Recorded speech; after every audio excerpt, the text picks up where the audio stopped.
اردو میں ایسا شاعر نہیں دیکھا جیسے ہمیں اللہ نے اقبال دیا۔ ہماری نسل کو پتہ ہی نہیں اقبال ہے کون۔ دی اذان کبھی یورپ کے کلیسا، کبھی افریقہ کے دبتے ہوئے صحرا، دشت تو دشت ہیں صحرا بھی نہ چھوڑے ہم نے، بحر ظلمات میں دوڑا دیے گھوڑے ہم نے۔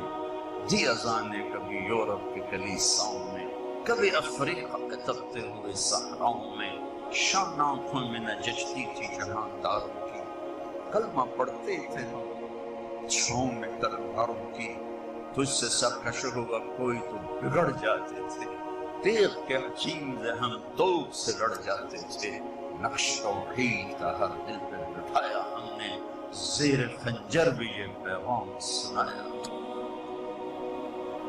پوری تاریخ بتا دی 4-5 اشعار۔ اس امت نے اس پیغام کو سینے سے لگا، اور میرے رب کی قسم یہ ملک فتح کرنے نہیں نکلے تھے، کہ اپنے نبی کا پیغام سنانے نکلے تھے۔ اور 100 سال کے اندر یہ پیغام 92 ہجری میں میرا ضلع ملتان ہے، ملتان میں محمد بن قاسم داخل ہو چکے تھے، اور ادھر کاشغر تک قتیبہ بن مسلم باہلی پہنچ چکے تھے، اور ادھر جنوبی فرانس تک عبد الرحمن الغافقی پہنچ چکے تھے، سینیگال چاڈ تک کے حدود اور باؤنڈریز پر صحابہ کے لشکر پہنچ چکے تھے، استنبول کے دروازوں پر ابو ایوب انصاری دستک دے رہے تھے، اور اس طرح یہ آفاق میں گھومے کہ ان کو لوٹ کے آنا بھی بہتوں کو نصیب نہ ہوا۔ ابو زمع بلوی تیونس کیروان میں قبر میں گیا ہوں۔ ابو زمع بلوی کون ہے؟ صلح حدیبیہ میں جب آپ نے سر کے بال منڈائے تو آپ کی حجامت کرنے والے ابو زمع بلوی تھے، تو کچھ بال آپ نے سے لے لیے ابو زمع نے۔ جہاں آپ کی قبر مبارک ہے ساتھ ہی بال بھی وہیں دفن ہے، میں نے کہا میرے ساتھ ہی دفن کرنا، وہیں بال بھی دفن۔ خیر، ابو لبابہ انصاری تیونس میں، رویفہ انصاری لیبیا میں، عبد الرحمن بن عباس شمالی افریقہ میں، کثیر بن عباس شمالی افریقہ میں، عقبہ بن نافع الجزائر میں، اور عبد الرحمن الغافقی جنوبی فرانس میں، اسد بن فرات یہ سسلی صقلیہ میں، قسم بن عباس سمرقند میں ہیں، عبد الرحمن بن سمرہ خراسان میں، سجستان یہ افغانستان کا پرانا نام ہے سجستان، اور اس میں پورا بلوچستان بھی شامل تھا، خزدار کلات یہ سب سجستان کا حصہ تھا۔ عبد الرحمن بن سمرہ سجستان میں قبر بنی ہے۔ فضل بن عباس ملک شام، ابو دردہ ملک شام، سلمان فارسی عراق، عقبہ بن عامر الجہنی مصر، عمرو بن عاص مصر، یوں یوں یوں قبریں پھیلتی چلی گئیں اور دین زندہ ہوتا چلا۔ خالد بن ولید حمص، بلال دمشق، ابو دردہ دمشق، معاذ بن جبل اردن، عبد الرحمن معاذ اردن، ابو عبیدہ بن جراح اردن، عبادہ بن سامت اردن، زرار بن ازور اردن۔ ایک لائن ہے 25,000 سوئے ہوئے ہیں، چند قبریں ہیں باقی زمین کے اندر سوئے ہوئے ہیں، گردش ایام نے ان کے نشان مٹائے پر اللہ کے علم سے تو نہیں مٹ سکتے۔ یوں گھروں سے نکلے، جو میں شعر پڑھا کرتا ہوں ان پہ فٹ آیا، میں تو ایسے ہی پڑھتا ہوں، اصل تو ان پہ فٹ آتا تھا، کبھی عرش پر کبھی فرش پر، کبھی ان کے در کبھی در بدر، ہمیں عاشقی تیرا شکریہ، میں کہاں کہاں سے گزر گیا۔ 92 ہجری سے پہلے ہمارے ملک میں اسلام داخل ہو چکا تھا۔ جنوبی ہند جتنا ساحلی بیلٹ ہے، گجرات کا علاقہ، سری لنکا کا علاقہ، مالدیپ کا علاقہ، یہ کاٹھیا واڑ کا علاقہ، یہاں یمن کے تاجروں نے اسلام پھیلایا۔ ہمارا تاجر جھوٹ کے سوا کچھ نہیں جانتا، الا کچھ سچے بھی ہیں، سود کے سوا کچھ نہیں جانتا، کچھ اس سے بچے ہوئے بھی ہیں۔ ہیرا پھیری کو تجارت کہتا ہے، دھوکے کو تجارت کہتا ہے، ملاوٹ کو تجارت کہتا ہے، ہڑپ کر جانے کو کاروبار کہتا ہے، لیکن پہلی صدی کا تاجر اس نے مال بھی بیچا اور کلمہ بھی پھیلا دیا۔ انڈونیشیا سورا تاجروں سے فتح ہوا، تاجروں کے ذریعے سے اسلام پھیلا۔ 92 ہجری میں یہاں اسلام آیا، میرا ضلع ملتان تھا، اور کئی صدیاں سانگڑ کے پاس ایک شہر تھا منصورہ جو اب مٹ چکا ہے، ٹھیکریاں پڑی ہیں اور ایک مسجد کا کھنڈر ہے، باقی وہ ختم ہو چکا ہے۔ کبھی دریائے سندھ کی ایک شاخ ڈیلٹا بناتی ہوئی یہاں سے گزرتی تھی اور پوری دنیا سے بحری قافلے یہاں آ کر رکا کرتے تھے۔ بہت بڑا اسلامی مرکز رہا منصورہ، سندھ میں اسلام پہلے آیا۔ محمود غزنوی رحمت اللہ علیہ انٹر ہوئے اور انہوں نے یہاں فتوحات کی، سلطنت قائم نے کی۔ شہاب الدین غوری رحمت اللہ علیہ نے یہاں سلطنت قائم کی، اور قطب الدین ایبک یہیں ہمارے لاہور میں، جب میں لاہور پڑھتا تھا انارکلی بازار ہوتا تھا، وہیں گھومنے پھرنے جاتے تھے، تو وہاں میں دیکھتا تھا، چونکہ میں تاریخ کا طالب علم بہت بچپن سے ہوں، تو مجھے بہت دکھ ہوتا تھا کہ قطب الدین ایبک کی قبر کوڑے کا ڈھیر پڑا ہوتا تھا۔ ضیاء الحق نے وہاں اس کا مقبرہ بنایا، اس کے شایان شان، اس کے نرینہ اولاد نہیں تھی، اس کے 2 داماد تھے، ایک التمش دہلی میں اور ناصر الدین قباچہ ملتان میں، تو اس نے ایک بیٹی التمش کو دی اور ایک بیٹی ناصر الدین قباچہ کو دی۔ ناصر الدین قباچہ کو اتنا سمجھدار نہ نکلا، وہ اچھا حکمران نہیں تھا، لیکن التمش ایسا حکمران نکلا۔ قطب الدین ایبک یہاں پہلا حکمران بنا۔ التمش ایسا حکمران تھا کہ جب خواجہ بختیار کاکی رحمت اللہ علیہ کا انتقال ہوا اور ان کے جنازے کو رکھا گیا، تو ان کے خدام نے اعلان کیا کہ حضرت شیخ کا فرمان تھا، یہ التمش ان کا مرید بھی تھا، کہ میرا جنازہ وہ پڑھائے جس کی کبھی تہجد قضا نہ ہوئی ہو، جس کی تکبیر اولیٰ قضا نہ ہوئی ہو، جس کی عصر کی سنتیں قضا نہ ہوں۔ عصر کی سنتیں تو غیر موقع ہیں، کون پڑھتا ہے؟ کبھی کبھی ہم پڑھ لیتے ہیں۔ سورے مجمع پہ سناٹا چھا گیا، بڑے بڑے اولیاء، اقطاب، علماء، صوفیاء سب کھڑے ہوئے۔ جب کافی دیر گزر گئی تو ایک شخص یوں نقاب اوڑے ہوئے، منہ چھپائے ہوئے، روتا ہوا باہر آ رہا۔ جب وہ مصلی پر آ کر کھڑا ہوا تو دلی کا سلطان التمش تھا، اور کہنے لگا، ارے میرے شیخ، تو نے میرا راز ہی فاش کر دیا۔ کہ اللہ کا شکر ہے میری کبھی تہجد قضا نہیں ہوئی، تکبیر اولیٰ قضا نہیں ہوئی، عصر کی سنتیں کبھی میں نے نہیں چھوڑی۔ انہوں نے جنازہ پڑھایا۔ پھر اللہ نے اس خطے کو قبول کیا اور یہاں مسلمانوں کا اقتدار 700 سال تک ان کا سورج چمکتا رہا۔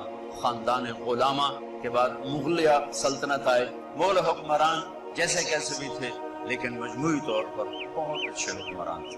خاندان غلامہ کے حکمران چند ایک کو چھوڑ کر بہت اچھے حکمران تھے، اللہ سے ڈرنے والے تھے اور اللہ کے بندوں کا استقبال کرنے والے۔ میرا ہوم ٹاؤن ہے تلمبا، بہت پرانا ٹاؤن ہے، یہاں سکندر ذوالقرنین آ کے ٹھہرا ہے، ملتان پہ حملہ کرنے سے پہلے ٹھہرا ہے۔ یہاں محمود غزنوی آ کے ٹھہرا ہے، ملتان پر حملہ کرنے سے پہلے ٹھہرا ہے۔ اور یہاں تیمور آ کے ٹھہرا ہے، دلی کو لوٹنے کے لیے آیا تھا کم وقت، تو اس نے میرے تلمبے کو بھی لوٹا اور کھوپڑیوں کے مینار بنائے۔ باقی دو نے کچھ نہیں کہا، چھوٹا جا شہر آئی، لیکن اس کو خون بہا کے مزہ آتا تھا۔ تیمور کہتا تھا جب خون نکلتا دیکھتا ہوں تو مجھے ایک سرور آتا ہے، میرے اوپر ایک کیفیت طاری ہو جاتی جب میں لوگوں کا خون ابلتے دیکھتا ہوں، اور بچوں کی چیخ و پکار اور عورتوں کی آہ و فغاں جب وہ کہتا میں سنتا ہوں تو مجھے ایک نشہ آتا ہے۔ وہ اس قسم کا بھیڑیا نما انسان تھا۔ تو 700 برس کی تاریخ ہے، حکمران اللہ تعالیٰ نے بڑے عالی شان دیے، برے بھی لیکن برے کم تھے، اچھے زیادہ، لیکن اللہ تعالیٰ کا نظام ہے کہ ہر عروج کے بعد سے جب آپ ماؤنٹ ایورسٹ چڑھ جاتے ہیں تو پھر اس کے بعد کیا ہوتا ہے؟ اترنا ہوتا ہے، اترنا ہی ہوتا ہے، اتنا چاندتے تو نہیں چڑھنا ہی، ہٹ نہیں رہنا ہے۔ ایسے جب قومیں ماؤنٹ ایورسٹ پر جاتی ہیں تو اترنا ایک لازمی پروسیس ہے۔ ایک آیت وَتِلْكَ الْأَيَّامُ نُدَاوِلُهَا بَيْنَ النَّاسِ، ہم یہ دن ایسے پھیرتے رہیں گے، کبھی ایک آگے کبھی دوسرا، کبھی یہ کبھی وہ، کبھی یہ کبھی وہ۔ یہ اللہ کا نظام ہے، نہ اہلوں کو زیادہ دیر حکومت نہیں دیتا ہے۔ کسی اور قوم ان تتولوا یستبدل قوما غیرکم اگر تم گڑبڑ کرو گے ہم تمہیں ہٹا کر کسی اور کو لائیں گے. تو رفتہ رفتہ رفتہ رفتہ رفتہ جب اسلامی سلطنت مسلمان سلطنت کے قابل ہی نہ رہے، جو آج میرے دیش کا حال ہے کہ کسی طبقے میں کوئی صلاحیت نہیں رہی اپنے نظام کو لے کر چلنے. اس لیے میں حکمرانوں کو برا اس لیے نہیں کہتا ہوں کہ میرا تو ریڑھی والا بھی ریڑھی پہ بیٹھ کے جھوٹ بول رہا ہے، بادشاہ سے کیسے توقع کروں کہ وہ سچ بولے گا؟ وہ 22ویں گریڈ والے سے کیسے کہوں کہ وہ بددیانتی نہیں کرے گا؟ لیکن شکر ہے کچھ شمع ابھی بھی فروزہ ہیں. سارا ایسا زوال نہیں، کچھ لوگ ہیں جن کی برکت سے میرا دیش قائم ہے، میری دھرتی قائم ہے، جن کے نام سے یہ نظام چل رہا ہے، اور ان کی دیانت سچائی وہ سورج کی طرح روشن ہے. زوال کیسے آتا ہے؟ جب صلاحیتیں ختم ہو جاتی ہیں، جب استعدادیں ختم ہو جاتی ہیں. جیسے جوانی پہ بڑھاپا آتا ہے تو وہ کام نہیں کر سکتا، قوموں پہ جب بڑھاپا آتا ہے تو کام نہیں کر سکتے. اللہ نے کائنات کو چلانا ہے، اللہ اوروں کو نہیں کراتا ہے. مغلیہ سلطنت 350 سال پورے کر کے اس زوال کا شکار ہوئی کہ قابل ہی نہ رہے. علماء اس زوال کا شکار ہوئے جو آج ہو رہا ہے، یہ اس وقت شروع ہو گیا. کفر کے فتوے. میں دھماکوں سے اتنا پریشان نہیں کہ جو مر رہے ہیں شہید ہو رہے ہیں، اور جو ظالم ہیں اگر یہاں نہ پکڑ گئے تو ایک دن اللہ نے رکھا ہے انہیں پکڑ کے دکھائے گا، پکڑ کے دکھائے. اس سے میرا ملک تباہ نہیں ہوگا، اس سے میرے ملک میں طاقت آئے گی. چونکہ قربانی سے چیز بڑھتی ہے. قربانی، حسین نے قربانی دی، آل رسول پوری دنیا میں پھیل گئے.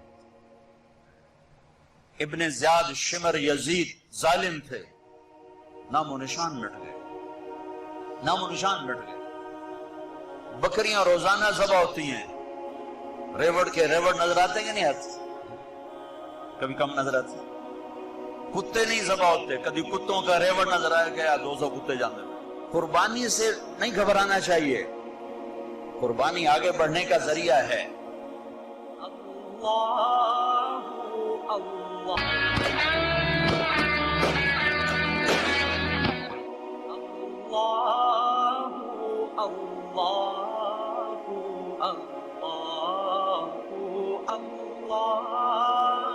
جو چیز مجھے رلاتی بھی ہے، تڑپاتی بھی ہے، پھر میں فریاد بن کے بولتا ہوں. مجھے پتا ہے میں یہ آگ نہیں بجھا سکوں گا، یہ میرا اللہ ہی بجھائے گا. کیونکہ اس فرقہ واریت فرقہ واریت فرقہ واریت ممبر رسول محبت کے لیے ہے، فرقہ واریت کے لیے نہیں ہے. لیکن ہمارا خطیب آتا ہے، ایسی تقریر کرتا ہے کہ لوگوں کے دلوں میں آگ لگا دیتا ہے، اور ایک کو دوسرے سے متنفر کر کے نکل جاتا ہے. وہ اپنے پیسے کھڑے کرتا ہے اور لوگوں کے دلوں میں آگ بھر کے چلا جاتا ہے. یہ میرے دیش کا سب سے بڑا روگ ہے، اور سب سے بڑی معاملات میں سود سب سے بڑا روگ، دین میں فرقہ واریت سب سے بڑا روگ، اور معاشرت میں بد اخلاقی سب سے بڑا روگ ہے. یہ وہ سوراخ ہیں جہاں سے پانی گیا تو کشتی ڈوب جائے گی. اگر یہ سوراخ بند نہ کیے گئے تو سفینے ڈوبتے ہیں. ملاحوں کو کیا گلا دینا جب مسافری کدالیں لے کر اور ہتھوڑے لے کر اور آریاں لے کر تختوں کو کاٹ رہے ہیں اور اس میں برموں سے سوراخ کر رہے ہیں، تو میں ملاح کو کیا گلا دوں؟ میں ہوا کو کیا برا کہوں؟ میں طوفانوں کا کیا گلا کروں؟ تو ادھر ادھر کی نہ بات کر، یہ بتا کہ قافلہ کیوں لٹا، مجھے راہزنوں سے گلا نہیں، تیری راہبری کا سوال. تو ایک کفر کی منڈی لگ گئی اور حکمران صلاحیتیں ختم کر بیٹھے. تو اللہ تعالیٰ نے ایک قوم کو 7 سمندر پار بھیجا. جہانگیر کے سر میں درد تھا، اس وقت یہ مدراس سے انگریز اپنی کالونیاں بنا چکے، اس کو ٹھیک نہیں ہوتا تھا. تو ایک انگریز ڈاکٹر نے اس کو ایلوپیتھی تو فوری اثر کرتا، ٹھیک ہو ایک دم ٹھیک ہو. کیا مانگتا کیا مانگتا؟ کہا کہ مجھے ہمیں تجارت کی اجازت دیجیے. اجازت دے. تو اس کے ایک وزیر نے کہا، بادشاہ سلامت مجھے یہ مکار نظر آتے ہیں، ان کو اجازت نہ دیں، یہ کل کو خطرہ بن سکتے ہیں. لیکن اس وقت مغلیہ سلطنت ایسے چھائی ہوئی، کوئی ندی کیڑی اوقات تھی، کیا بجلی کا شروع، یہ کیا کر لی، لیکن وہ وزیر کوئی بڑا ہی سیانا تھا جو آگے دیکھ رہا تھا۔ تو محمد شاہ رنگیلا 22 سال حکومت کر کے شراب عورتوں میں ڈوب کے زندگی گزار کے مر گیا۔